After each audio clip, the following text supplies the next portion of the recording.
یہ بھی ہو سکتا تھا کہ خام خواہ کی قربانی دلوائی جاتی کہ 5 دفعہ تم نے الٹے لٹکنا ہے تاکہ پتہ چل جائے تمہارا اللہ سے کیا ہے ریلیشن ہے. تو یہ بھی تو قربانی ہوتی کہ نہیں ہوتی, لوگ دلوا رہے ہوتے ہیں.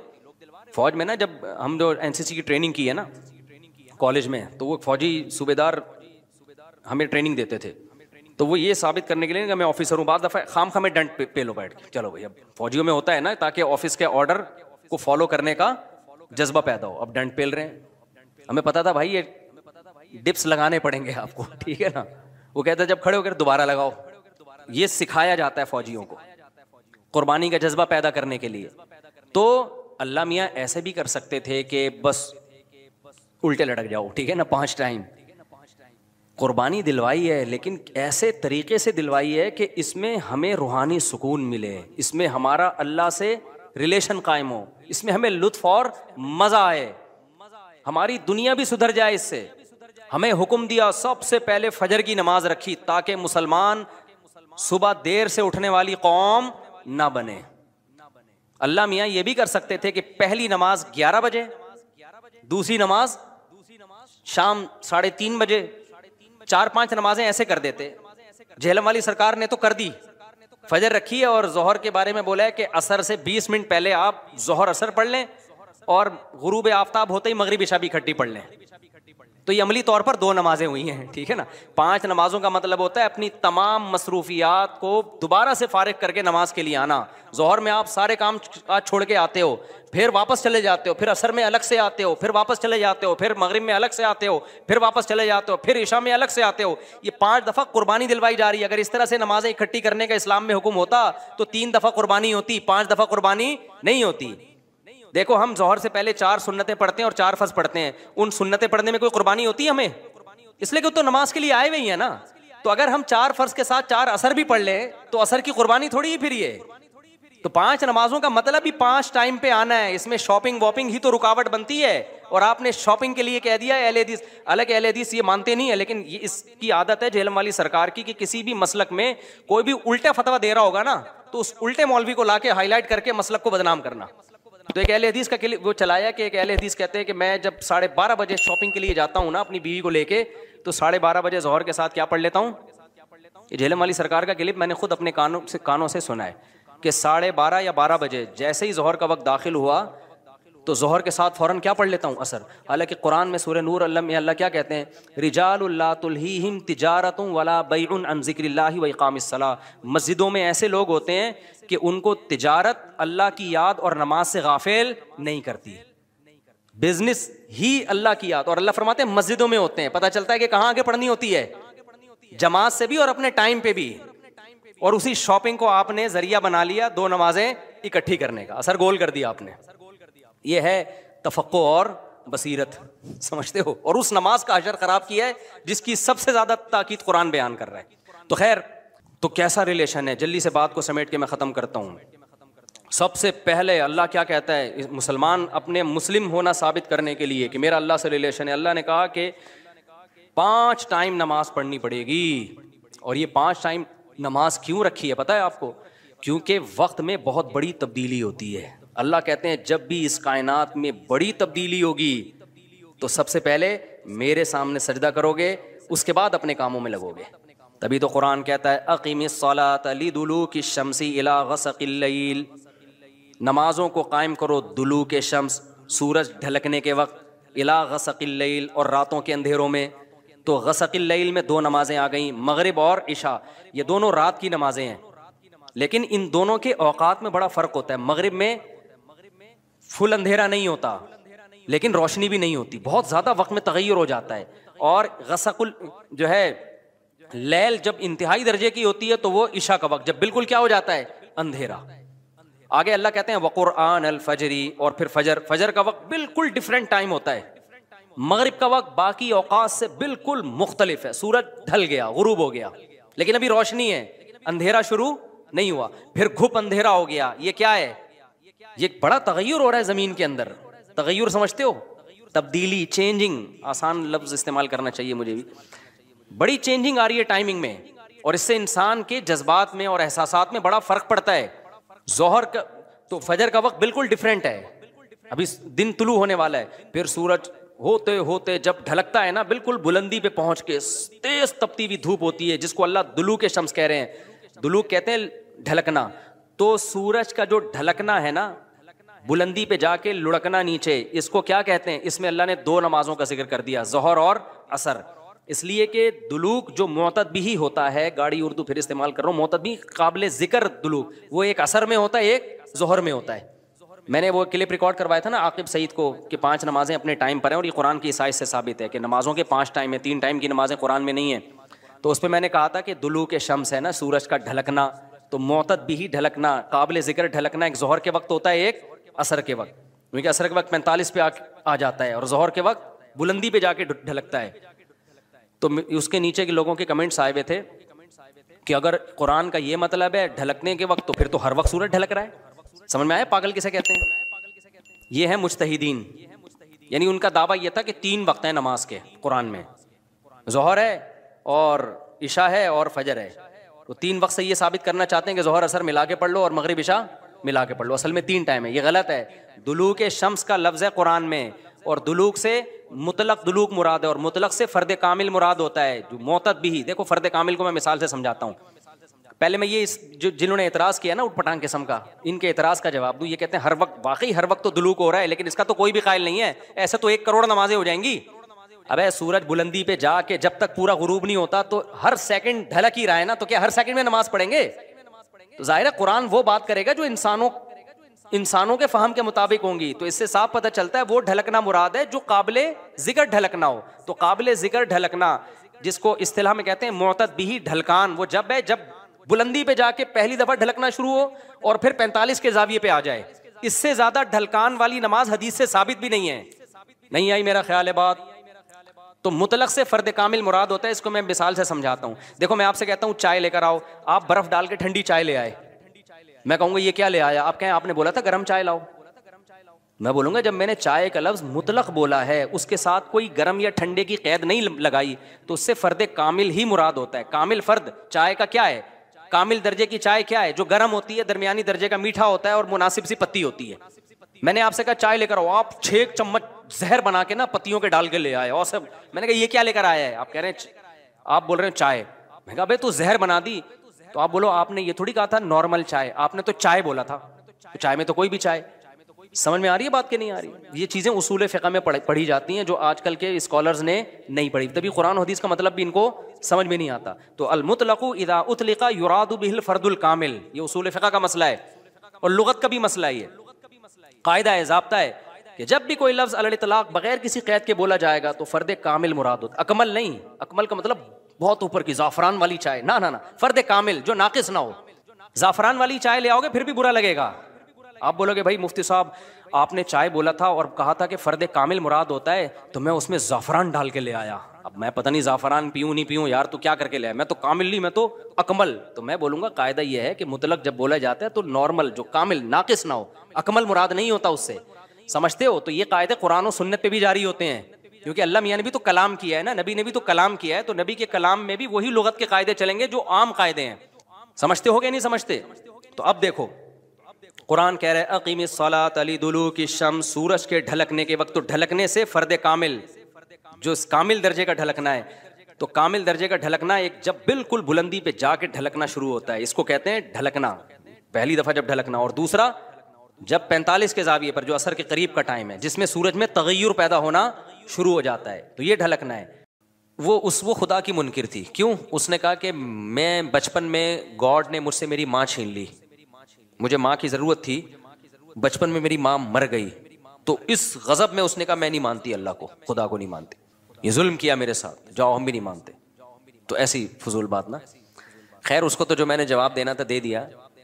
لیکن یہ بھی ہوتا ہے ہمارے یہاں بہت سے لوگ جب ان کے مسائل پورے نہیں ہوتے، تمنائیں پوری نہیں ہوتی، آرزویں پوری نہیں ہوتی، کہتے کہاں ہے اللہ، میری تو شادی وہاں ہو نہیں رہی جہاں میں چاہ رہا تھا۔ یہ ہے، ان بیسس پہ بہت سے لوگوں نے خدا کا انکار کیا، میری تو تنخواہ اتنی ہے ہی نہیں، وہ محنت کر نہیں رہا، پیسے کما رہا ہے، ہم تو 5 ٹائم نماز پڑھ رہے ہیں، دعائیں مانگ رہے ہیں، تبلیغ میں سہ روزہ لگا کے دے گا، بے کوئی اللہ ملہ معاذ اللہ نہیں ہے۔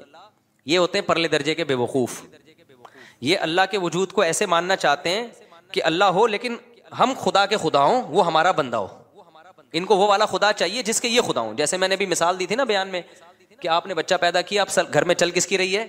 بچے کی چل رہی ہے، آپ کا کچھ چلتا ہی نہیں گھر میں. تو آپ کیا کہتے ہو؟ یار میں نے غلطی سے کیا پیدا کر دیا؟ باپ پیدا کر دیا ہے. ٹھیک ہے نا، غلطی سے میں نے کیا پیدا کر دیا ہے. جیسے انگریزوں کے یہاں بچے پیدا ہونے بند ہو گئے ہیں، ان کے یہاں باپ پیدا ہوتے ہیں. بچے کو آنکھیں دکھائیں پولیس آ جائے گی. بچہ باپ کو آنکھیں دکھائیں اتنی جلدی پولیس نہیں آتی. باپ بچے کو آنکھیں دکھا دے فوراً پولیس آئے. وہ بچے پھر بتاتے بھی ہیں، اب دوبارہ آنکھیں دکھائیں فون دے گئے فون. ایسے ایک آدمی نے مجھے خود بتایا، کہہ رہے میں پاکستان سے اپنی فیملی کو امریکہ لے کے گیا تو مجھے غصہ آیا بچے پہ، کسی بات پہ میں نے تھپڑ لگا دیا اس کے، بہت بدتمیزی کر رہا تھا. تو اس نے یہ واقعہ سنایا نا، کہتے ہیں کہ میں نے اس کو تھپڑ جیسی لگایا، مجھے پتہ ہی نہیں، میں تو آرام سے انجوائے کر رہا ہوں، پولیس آئی اٹھا کے لے گئی مجھے. یار بچہ باپ کو یار تھانے بھجوا دے. میں تو کہتا ہوں یار آدمی کی کیا گزرتی ہوگی. خیر کہتے ہیں میں تھانے سے ہو کے آیا تو مجھے بڑا غصہ آیا، میں نے کہا میں تو اور لگاؤں گا ایک تھپڑ، مجھے کیوں بھجوایا. چاہے جب میں گھر آیا نا تو بچے کو جیسی آنکھیں دکھائی، بچہ کیا کہتا ہے؟ فون کی طرف. اس زمانے میں موبائل فون نہیں تھے، یہ والے فون کا جو ہے وہ نہیں، وہ گھمانے والا بھی نہیں، وہ تو زیادہ پرانا ہو گیا، لیکن یہ والے فون تھے جو پی ٹی سی ایل والے نہیں ہوتے. تو کہہ رہے ہیں فون کی اشارہ کر کے کہتا ہے، دیکھ رہا ہے وہ، کہہ رہے میں نے کہا بھائی یہ میں نے غلطی سے کیا پیدا کر دیا. تو وہ میرے سامنے ہوتا ہے، پرانا واقعہ ہمارے حضرت کو سنا رہا تھا، وہ میرے سامنے ہوتا، میں کہتا بھائی آپ نے غلطی سے نہیں کیا، ان ملکوں میں جان بوجھ کر باپ پیدا ہو رہے ہیں، غلطی سے نہیں ہو رہے. لا ایسا ہے کہ اب اولادیں پیدا ہو ہی نہیں سکتی ہیں، قانون ایسا بن گیا ہے. اب یہاں جو بھی پیدا ہوگا، وہ جو حدیث میں آتا ہے نا انتلد الامۃ ربتہا، حدیث میں آتا ہے قیامت کی علامات میں سے کہ باندی اپنے مولا کو، آقا کو جنے گی. تو مطلب یہ باپ کس کو جنے گا؟ اپنے باپ کو جنے گا، بیٹے کو تھوڑی جنے گا. میں نے کہا یہ تو حدیث ہے، تو قرب قیامت کی علامت ہے. تو ابا جنے ہیں. میرے پاس ہوتا تو میں سمجھاتا. کہتے پھر میں نے سوچا کہ یار یہ تو بڑا مسئلہ ہو گیا نا، تو بڑا مسئلہ ہو گیا. اب یہ تو میرے ہی باپ بن کے زندگی گزاریں گے. تو کہتے ہیں میں نے پھر بہانے سے یہ کیا، میں نے کہا کہ تمہیں پاکستان لے کے جا رہا ہوں. تو وہاں پھر ایسا بھی نہیں ہو سکتا کہ پاکستان لے آؤ آپ، بچہ کمپلین کر دے گا غریب ملک میں لے کے جا رہا ہے مجھے، ٹھیک ہے نا. آپ نہیں لے جا سکتے اپنے بچے کو اپنی مرضی سے، امریکن نیشنل ہے وہ، تو گورنمنٹ پکڑ لے گی، بولے کہ یہاں پیدا ہوا تو لے کے کیسے جا رہے ہیں وہاں پہ. تو کہہ رہے میں نے پھر بچوں کو یہ کہا کہ ہم ذرا چلتے ہیں گھومنے، قائد اعظم کا مزار دیکھیں گے اور یہ وغیرہ وغیرہ جو چیزیں ہوتی ہیں ہم یہ آپ کو دکھائیں گے. بچوں نے کہا ٹھیک ہے جی انجوائے کریں گے. کہہ رہے جب میں ایئرپورٹ پہ لے کر آیا، گھر میں لے کر گیا میں، اس کے بعد میں نے کہا بلا پولیس کو. آگے میں یوٹیوب کی پالیسی کے خلاف ہے، میرے خلاف نا ایتھیس بہت ساری کمپلینس انہوں نے ڈالی ہوئی ہیں، یوٹیوب کو اس کا چینل بند کرو، بہت زیادہ کمپلینس گئی ہوئی ہیں. تو آگے اس نے وہ کچھ کیا جو یوٹیوب کی پالیسی کے خلاف. بچے کہہ رہے ہیں ہمارا قصور کیا، کہہ رہے ہیں انجوائے کر رہا ہوں میں، انجوائے ویسے ہی یار، بس بہت دن ہو گئے تھے، سمجھتے ہو. تو انتلد الامۃ ربتہا، باندی کس کو جنے گی؟ اپنے آقا کو. وہ جننا شروع، بچے باپوں نے اپنے باپوں کو پیدا کرنا شروع کر دیا. تو میں یہ مثال کس پہ دے رہا تھا؟ پھر دائیں بائیں بیان چلا جاتا ہے یار، کہاں لے کے چلتے ہیں بیان. یہ مثال کس پہ آئی ہے وہ بتا رہا. ہاں وہ بہت بہترین مثال میں دے رہا، شکر ہے آپ نے یاد دلا دی، جزاک اللہ. تو میں مثال یہ دے رہا تھا کہ جو لوگ یہ کہتے ہیں نا ہم ٹینشن میں ہمارے اللہ نے یہ بھی نہیں کیا یہ بھی نہیں کیا، تو اللہ کہتے ہیں ایسے اللہ کو ماننے کا فائدہ، وہ اللہ کا انکار کر دیتے ہیں اس بیس پہ. یار اللہ ہمارے کام تو بنا نہیں رہا، جہاں میں شادی کرنا چاہ رہا ہوں وہاں شادی نہیں ہو رہی، اور جہاں میں پیسے اتنے کمانا چاہ رہا ہوں جاب نہیں مل رہی، غربت مہنگائی میں خرچے پورے نہیں ہو رہے، تو دعائیں مانگ کے دیکھ لی دعائیں پوری نہیں ہو رہی. تو میں نہیں مانتا ہے معاذ اللہ ایسے اللہ کو. اس طرح کے بہت لوگ ہیں. بھائی بات یہ ہے کہ جب آپ اللہ کو مان رہے ہو نا، تو اللہ کا مطلب پتہ ہے کیا ہے؟ کہ چلے گی اس کی، چلے گی آپ کی نہیں. اللہ کہتا ہے ایسے والے اللہ کو مانو، ایسے والے اللہ. جب اللہ کی چلے گی تو اللہ چاہے گا تو آپ کی مرضی کی ہو جائے گی شادی، نہیں چاہے گا تو نہیں ہوگی. اللہ چاہے گا تو آپ کو آپ کی مرضی کی جاب مل جائے گی، نہیں چاہے گا تو نہیں ملے گی. تو اللہ کو ماننے کا مطلب اللہ وہ ہے، ہم اللہ تھوڑی ہیں. تو چاہتے اللہ کی پوری ہوں گی، ہماری تھوڑی پوری ہوں گی، ہماری اتنی پوری ہوں گی جتنی اللہ چاہے گا. تو اگر آپ نے ایسے اللہ ماننا ہے کہ آپ سب کچھ آپ کا چلے، تو پھر اللہ کہتے ہیں پھر میں کس بات کا اللہ ہو گیا بھائی، اللہ تو پھر تو ہے. یہاں ایک اشکال ہوتا ہے کہ جب اللہ نے اپنی ہی چلانی ہے تو ہم سے دعاؤں کا کیوں کہتا ہے؟ ایک سوال ہوگا، جب اللہ نے میری وہیں کروانی تھی جہاں ابا چاہ رہے تھے، میری والی تو اللہ نے دلانی نہیں تھی مجھے، تو پھر اللہ نے مجھے یہ کیوں کہا کہ راتوں کو اٹھ کے تہجد میں دعائیں مانگا کرو؟ یہ کیوں کہا اللہ نے؟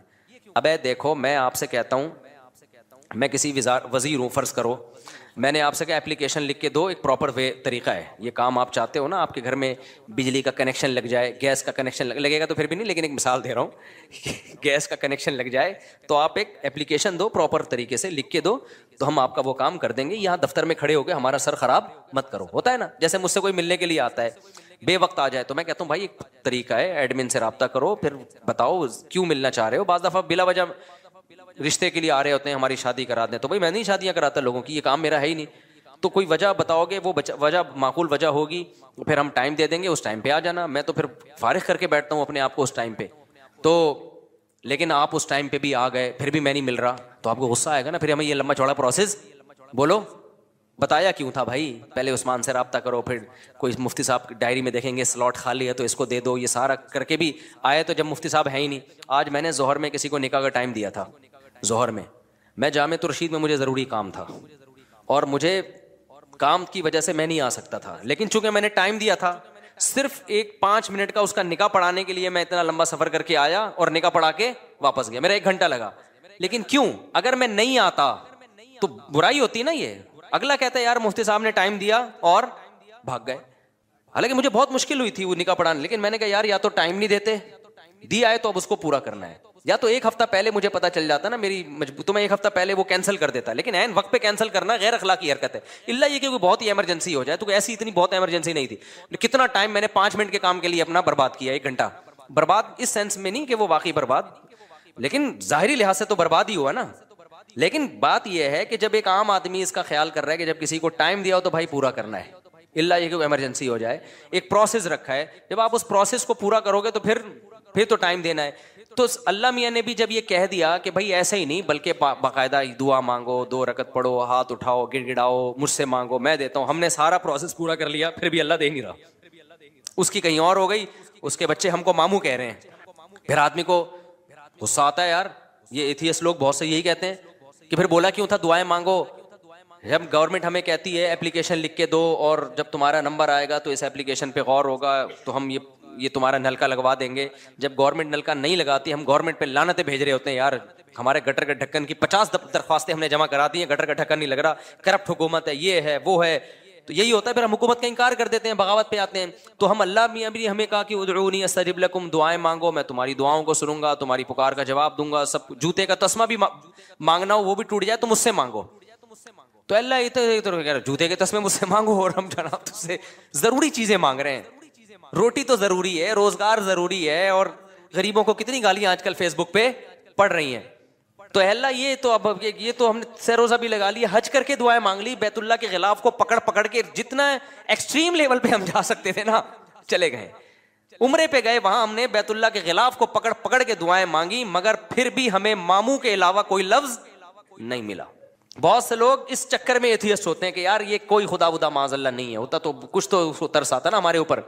تو یہ ایک اشکال ہوتا ہے. پہلا جواب تو میں نے دیا ہے، پہلا جو جواب ہے نا کہ آپ اللہ کو اللہ نہیں مان رہے، آپ اللہ کے اللہ بننے کی کوشش کر رہے ہو.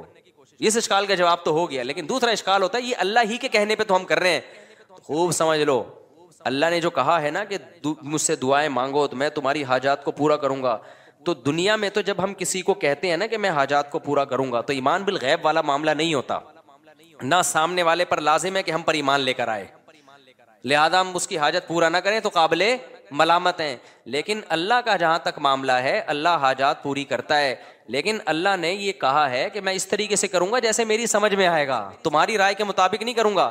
اس لیے کہ میں نے اپنے آپ کو غیب کے پردوں میں رکھنا ہے. اگر میں نے ایسے دعائیں قبول کرنا شروع کر دی، تم نے یہ مانگا میں نے یہ دے دیا، تو جو ایتھیسٹ ہیں سارے ایمان لے آئیں گے میرے اوپر. معاملہ غیب پہ تھوڑی رہے گا، پھر تو مشاہدے پر ہو جائے گا. سمجھ میں آ رہی ہے بات کہ نہیں آ رہی؟ غیب کا معاملہ تھوڑی رہے گا. پھر تو دنیا میں کوئی کافر نہیں رہے گا، کوئی نافرمان نہیں رہے گا، کوئی مرتد نہیں ہوگا. سارے کہیں گے ادھر دعا، اور پھر دعائیں بھی تو کیا کیا ہوں گی. پھر یہ دعا تھوڑی مانگے گا اللہ یہ دلا دے، اللہ اس جیسی 4 دلا دے. جب گئے بیت اللہ میں دعا مانگی اللہ 1 کروڑ کی جاب لگ جائے، فوراً فون آگے لگ گئی ہے. پھر حاجتیں لوگوں کی کوئی محدود ہیں یا لامحدود ہیں؟ لامحدود حاجت. سارے گنجے پہنچیں گے اللہ ہمارے سر پہ بال ہو گئے ہیں. جن کے بال ہو گئے وہ کہیں گے اللہ جو گر رہے ہیں وہ بھی آ جائیں. اللہ کوئی مرے ہی نہیں، نہ میری اماں مرے، نہ میرے ابا مرے، نہ میری بیوی مرے، نہ میرا شوہر مرے، نہ میرا بچہ مرے، فلاں فلاں سب مر جائیں. تو یہ نظام کائنات کیا ہو جائے گا بھائی؟ تباہ و برباد ہو جائے گا، تباہ و برباد ہو جائے گا. اس لیے اللہ نے کہا کہ میں ہوں، میرے ہونے پر اگر میں دعا بالفرض قبول نہیں کر رہا تو اس سے میرا انکار لازم نہیں آتا، کیونکہ میرے وجود پر تو 20 دلائل ہیں. ان دلائل کا کیسے انکار کرو گے تم؟ اس کی مثال ایسے ہے جیسے آپ گئے، آپ نے اپلیکیشن دی، وزیر کو درخواست قبول ہی نہیں ہو رہی. آپ کو یہاں کوئی وزیر ہے ہی نہیں، تو اگلا کہے گا بھائی یہ وزیر کی کرسی ہے، یہ اس کرسی پہ کیمرہ پہ دیکھو بندہ بیٹھا ہوا ہے اور یہ اٹینڈنس حاضری ہے. تو یہ نہیں کہو کہ وزیر ہی نہیں ہے، یہ کہو کہ وزیر نالائق ہے. چال میں مضبوطی، انسان کی آواز میں مضبوطی، بات چیت، اور اس کے بعد ننکسہ فی الخلق، اللہ فرماتے ہیں انسان کو ہم ریورس گیئر لگا دیتے ہیں، چلو بھائی جہاں سے آئے تھے اسی حالت پہ جانا شروع۔ قرآن میں اسی کو دوسری جگہ یوں فرمایا، اولم نعمرکم ما تذکر فیہ من تذکر ما یتذکر فیہ من تذکر وجاءکم النذیر۔ قیامت کے دن اللہ تعالیٰ کہیں گے کہ کیا میں نے تمہیں اتنی عمر نہیں دی تھی کہ اگر کوئی نصیحت حاصل کرنا چاہتا تو حاصل کر لیتا، اتنا ٹائم ملا تھا اس کو۔ وجاءکم النذیر، اور تمہارے پاس ڈرانے والا بھی آیا۔ یعنی ایک تو اللہ نے عمر اتنی دی ہے کہ اس میں بھی انسان عقل سے کام لے تو اسے عبرت حاصل ہو جائے، دوسرا اس کے علاوہ بھی اللہ ڈرانے والے بھیجتے رہے۔ مفسرین لکھتے ہیں کہ یہ ڈرانے والا کون ہے، تو علماء لکھتے ہیں کہ یہ ایک نہیں ہے، یہ ہر دور میں ڈرانے والے آتے رہیں گے۔ اس میں پیغمبر بھی داخل ہیں، اس میں علماء بھی داخل ہیں، اس میں بے جان چیزیں بھی داخل ہیں۔ جو حادثات ہم صبح و شام اپنی آنکھوں سے دیکھ رہے ہیں، یہ حادثے بھی ہمیں ڈراتے ہیں، تیرے ساتھ بھی ایسا ہو سکتا ہے۔ پہلے زمانے میں کوئی حادثہ ہوتا تھا، کوئی ایکسیڈنٹ ہوتا تھا، تو انسان کے جسم کے جو آرگن ہیں وہ ڈیمیج ہو جاتے تھے۔ آج بیٹھے بیٹھے ڈیمیج ہو رہے ہیں۔ پہلے اطلاع آتی تھی کہ فلاں بہت صحت مند ہے، کوئی بیماری نہیں ہے، لیکن پہاڑ سے کوئی پتھر ہوا لڑکا، وہ اس پہ لگ گیا، چلتے چلتے کوئی ٹکرا گیا، کوئی قتل کر دیا کسی نے، یہ ہو گیا وہ ہو گیا۔ لیکن جیسے جیسے دنیا ترقی کر رہی ہے، دنیا کی بے ثباتی میں، دنیا کے غیر یقینی ہونے کی کیفیت میں کمی کے بجائے اضافہ ہو رہا ہے۔ ترقی کا تقاضا یہ تھا کہ موت کا امکان بڑھنے کے بجائے کم ہو جاتا، لیکن جتنی ترقی ہو رہی ہے چند بیماریاں تو ختم ہو گئیں، لیکن اس کی جگہ دوسری ایسی بیماریوں نے جنم لیا کہ وہ موت کا امکان کم ہونے کے بجائے بڑھ گیا ہے۔ اب ایکسیڈنٹ ہونے کے لیے گاڑی کا ٹکر مارنا ضروری بولے بھائی نہیں، بیٹھے بیٹھے بندے کے گردے فیل، اطلاع آتی ہے بھی ٹھیک ٹھاک بندہ ہے جی، گردے جواب دے گئے۔ بیٹھے بیٹھے اطلاع آتی ہے جی ہارٹ نے کام کرنا چھوڑ دیا۔ کیوں چھوڑ دیا بھائی؟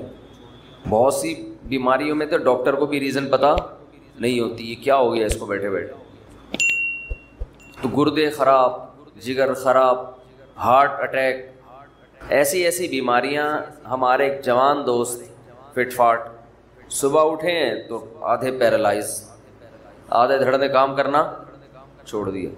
یہ اللہ کی طرف سے سگنل ہوتا ہے کہ ابھی آدھا خراب ہوا ہے، تھوڑے دنوں میں پورا خراب ہو جائے گا۔ جیسے اس آدھے دھڑ کے خراب ہونے کی آپ کو امید نہیں تھی، آپ خوش فہمی میں تھے کہ میں پورا ہی صحیح رہوں گا، جیسے ابھی پورا صحیح ہوں تو ہمیشہ پورا صحیح۔ اللہ آدھے پہ فالج گرا کے بتاتے ہیں کہ آدھی موت میں نے تجھے دے دی، ایسے ہی باقی بھی مر جائے گا کسی دن۔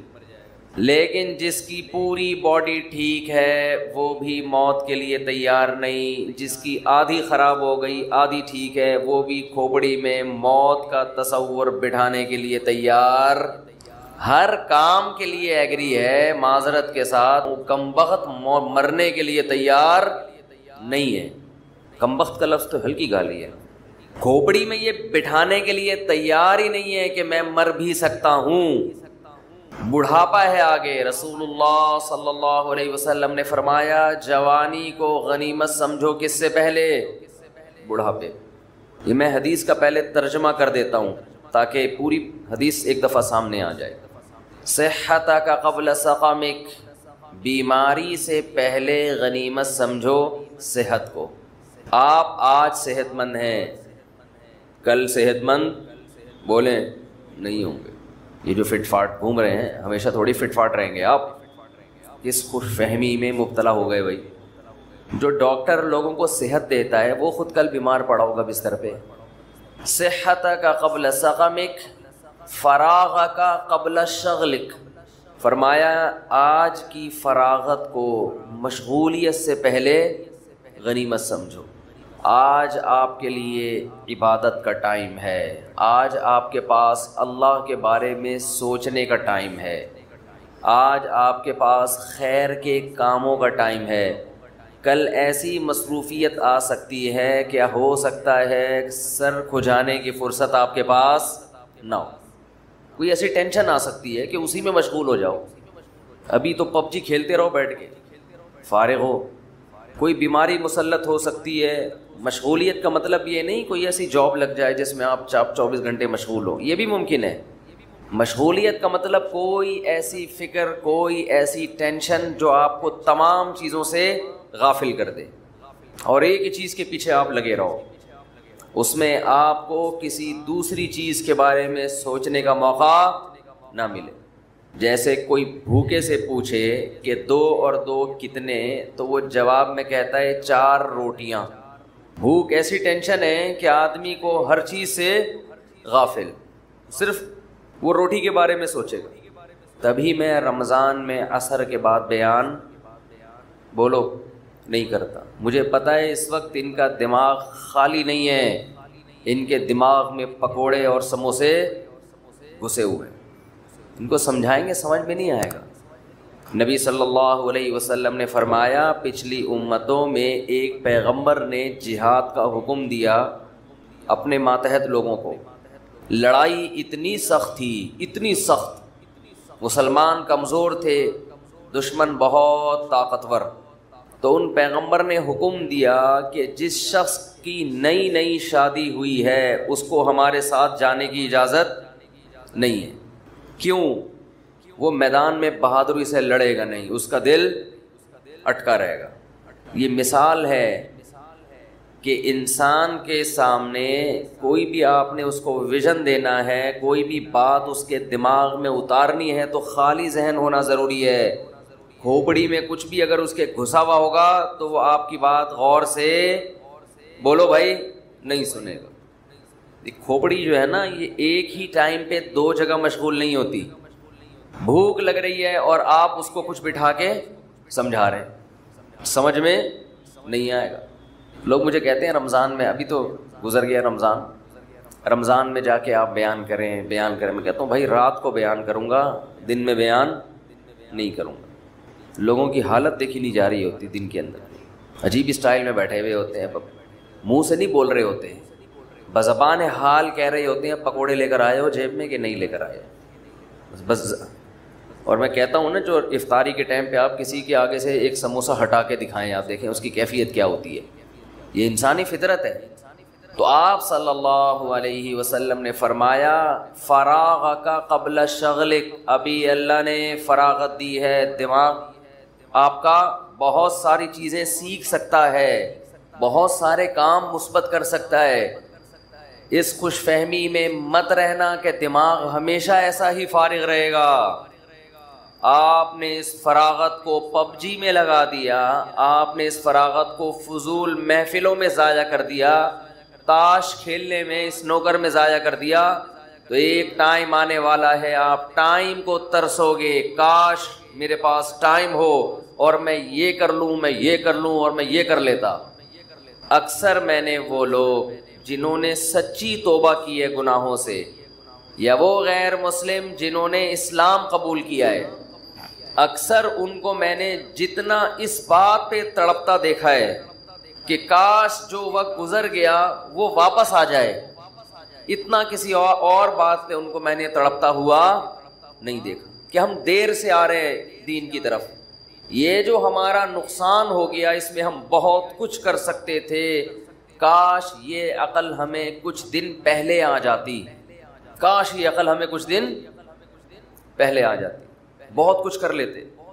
ایک غیر مسلم 40 سال میں اسلام قبول کرتا ہے، اس کے دل میں ہوگا نا میں 20 سال میں کر لیتا تو میں دین کے علم میں عبور حاصل کر لیتا۔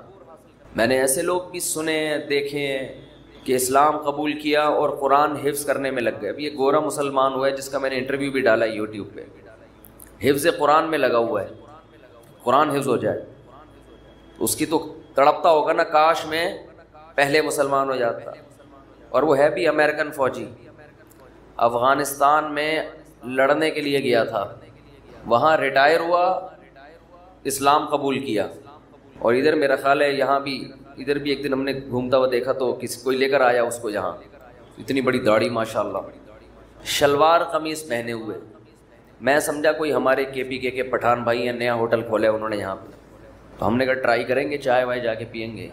پتہ چلا بھائی یہ تو اردو آتی نہیں، تو امریکن ہے، قد بھی ماشاءاللہ. اور عجیب بات دیکھو، میں آپ کو بتاؤں، میں پینٹ شرٹ کے خلاف نہیں ہوں، میں نہیں کہتا کہ گناہ ہے، ناجائز ہے، نہ، لیکن انسان جب سچے دل سے توبہ کرتا ہے تو وہ غیروں کی ہر چیز چھوڑنے کی کوشش کرتا ہے. یہ میں نے بہت انگریز دیکھے ہیں، مسلمان ہوئے تو پینٹ شرٹ چھوڑ دی انہوں نے، حالانکہ ان کو کسی نے نہیں کہا کہ یہ کیا ہے، جائز ہے ناجائز. انہوں نے کہا اس بحث میں چھوڑو یار، جائز ناجائز سب کچھ چینج کرو.